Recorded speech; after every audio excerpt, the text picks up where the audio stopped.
ಇದೆ ಅಂದ್ರೆ ಅದು ನೀವು ಕೊಟ್ಟಿರ್ತಕ್ಕಂಥ ಭಿಕ್ಷೆ ನಿಮ್ಮಗಳೆಲ್ಲರ ಆಶೀರ್ವಾದ. ನನ್ನ ಧ್ಯೇಯ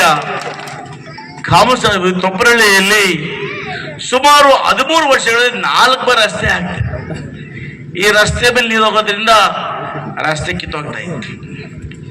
ರೋಡ್ ಹಾಕಿದ್ದ 3 ತಿಂಗಳಿಗೆ ಮತ್ತೆ ಹಳ್ಳ ಕೊಳ್ಳ. ಇವತ್ತು ಇದಕ್ಕೆ ಏನಾದ್ರೂ ಮಾಡೋದು ಪರ್ಮನೆಂಟ್ ಮಾಡ್ಬೇಕಲ್ಲ ಅಂತೇಳಿ ಈ ಭಾಗದ ಅಧ್ಯಕ್ಷರು, ನಮ್ಮ ವರದ ಬಿಟೇಳಿ ವರದಪ್ಪರು, ನಮ್ಮ ನಾಯಕರು ಇವರೆಲ್ಲ ಹಣ ನಮಗೇನಾದ್ರು ಮಾಡಲೇಬೇಕಿಲ್ಲಿ ಅಂತ ಹೇಳಿದಾಗ ನಾನಿವತ್ತು ಸುಮಾರು M30 ಗ್ರೇಡ್ ನಿಮಗೆ ಆ ರಸ್ತೆ ನಾನು ಗ್ಯಾರಂಟಿ ಬಾಂಡ್ ಕೊಡ್ತೀನಿ. 20 ವರ್ಷಗಳು ಏನೂ ಆಗಲ್ಲ. మీరు ఎట్లా బండినా పోండి ఏమైంది 40 ಆಯ್ತು ರಾವ್ ಮಾಡೋಣ ಬಿಡು. ನೀನು ಕಾಸು ಕೊಡೋದು ಹೇಗೆ ಕಷ್ಟ ಮಾಡೋದಕ್ಕೆ ಒಳ್ಳೆ ಕುತ್ಕೊಂಡು ಬರ್ತೀನಿ. ಆಯ್ತು. ಜೊತೆಗೆ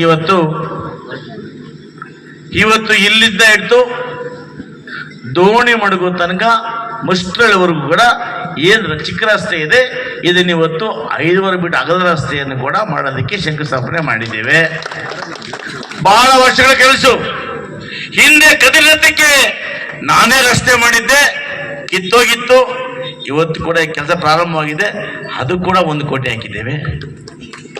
ಯಾವ್ಯಾವ ಭಾಗದಲ್ಲಿ ಕಳವಂಚಿಯಲ್ಲಿ ಇವತ್ತು ಆ ದ್ರೌಪದಮ್ಮ ದೇವಸ್ಥಾನದ ಬಳಿ ಸಮುದಾಯ ಭವನ ಬೇಕು ಅಂತೇಳಿ ಆ ಸಮುದಾಯದ ಬಹಳ ವರ್ಷಗಳ ಬೇಡಿಕೆ. ಇವತ್ತು ಮುನ್ಮೂರಪ್ಪ, ಚಲಪತಿ ಅಣ್ಣ ಅವರೆಲ್ಲರ ಬೇಡಿಕೆ ಮೇರೆಗೆ ಇವತ್ತು